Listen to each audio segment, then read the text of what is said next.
Welcome to Monetize You, where baby boomers learn how to get paid to live their lifelong dream. Okay. Good afternoon, everybody. You guys don't sound excited at all. I'm thrilled to be here because this is what I was meant to do. So hopefully, if you're thrilled, we should have a good time. As Steve said, my name is Heath, and I've been working on caregiving issues for a couple decades. But the fun part of what I do is really looking at the business side of it. You know, starting 20 years ago, I did the first survey on working caregivers and the first corporate guide piece. And I got hooked on this understanding the business side of aging. And I love to be with you guys because you're here because you understand that too. And even though a lot of us work in sort of like a human service sort of capacity, we are business people and we are about business things. So, okay, Steve told me I have like 20 to 25 minutes. All right, so this is what we're going to do. We're only going to do three things very quickly, and I'm going to run through these slides very quickly, but at the end, if you want a copy of them, I'm happy to share them with you. So you don't have to take notes on the slides. But we're going to talk about why are we targeting the family caregiver, and then I want to talk a little bit about how you audit your company to ensure that you're ready.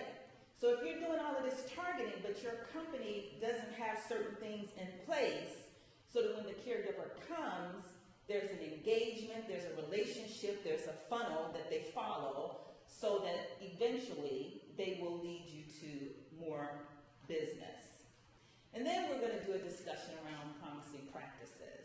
I'll share with you a process that I use with clients, but I'm really expecting you guys to tell me what are some of the great things you're doing. Sound good? All right, so two important questions to start off the conversation.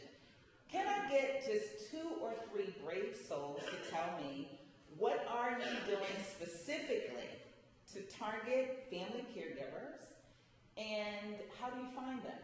Anybody? Anybody targeting them? Come on, somebody's got to have. Yes, thank you. Seminars. How often do you do them? When you get around to it. Tell us your name and your company. You get a gold star. Caring Considerations with Heidi. Okay. Seminars when she gets around to it. Anybody else? Yes.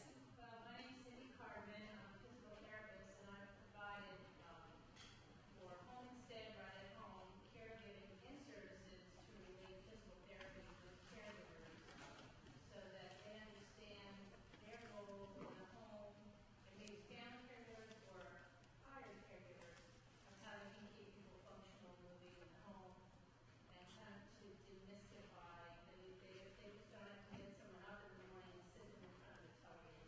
So you do in-service with? For the home care agency. For home care agencies. Okay, so you're working with the professional caregivers. Okay. Anybody targeting family caregivers? Yes. Family caregivers going once? Yes. My partner, Sid Cohen, and I write a blog twice a month and have a newsletter called toughconversations.net. And it's aimed at aging families and the issues that come up with them. Okay, a blog.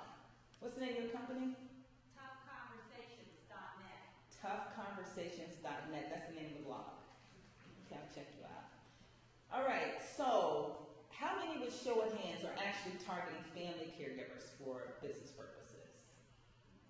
Okay, not very many. All of us should have our hands open if we're doing agent services. Why? There are 43 million caregivers. These are family caregivers, not the professionals.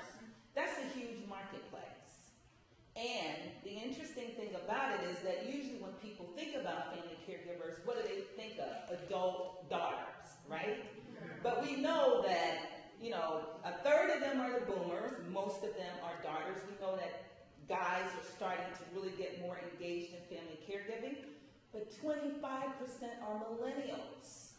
Nobody ever talks about that. There is now a national organization of millennial caregivers, but that's a unique market. That's a unique niche. We know that 4 million of these folks are caring for adults and children. Anybody do intergenerational work here? Okay. Are you guys in home care? Estate planning, intergenerational. Anybody else? Back there.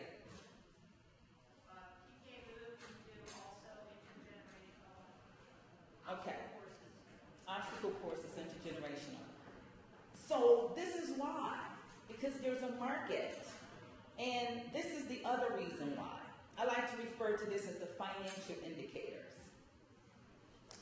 We know that caregivers spend about $12,000 out of their own pocket to take care of older relatives and friends. If you're spending money out of your pocket, we also know that you are an influencer of what the senior spends. So if I'm spending money out of my own pocket, then when it's time to dip into the senior's money, who am I going to trust? The person I trust spending my money with. Correct? So we know that they're influencers. We know that there's some research that tells us about the most common expenses that they spend their money on.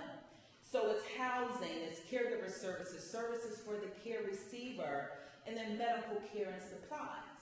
Now, I'm not suggesting that everybody jump ship and join this group of things, but I am going to show you how you can use this information no matter what you do so that you can actually create that pipeline that everybody in this room needs.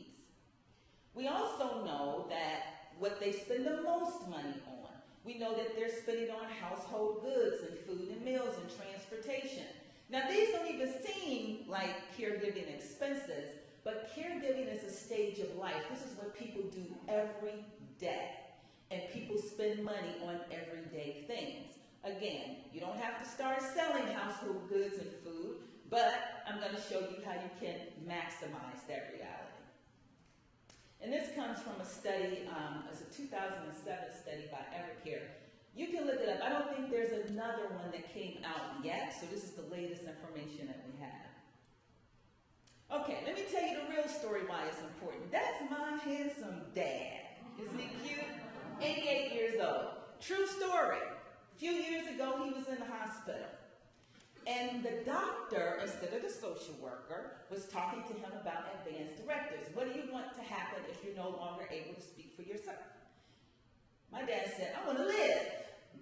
Said, well, you don't want all of this extraordinary medical procedures. You're 82, I think he was at the time. My dad said, I want to live. Now, my sister heard that conversation. She got on the horn, she called everybody in the family. This was a brand new hospital that everybody was like, oh, it's fancy, they've got this, they've got that. She got on the horn, she told everybody in the family, don't go to that hospital, she told all her friends. By the time she finished with that story, the hospital was killing senior citizens. You know how stories go, right? So, think about it. In my family alone, right now, no joke, 2 people are in the hospital. Are they in that hospital? No. Is that hospital the closest? Yes.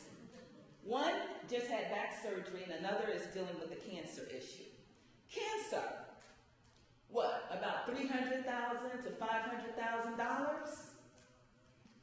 Back surgery. I was going to Google it before I got here. I didn't get a chance. I would imagine at least $100,000. You see what I'm saying?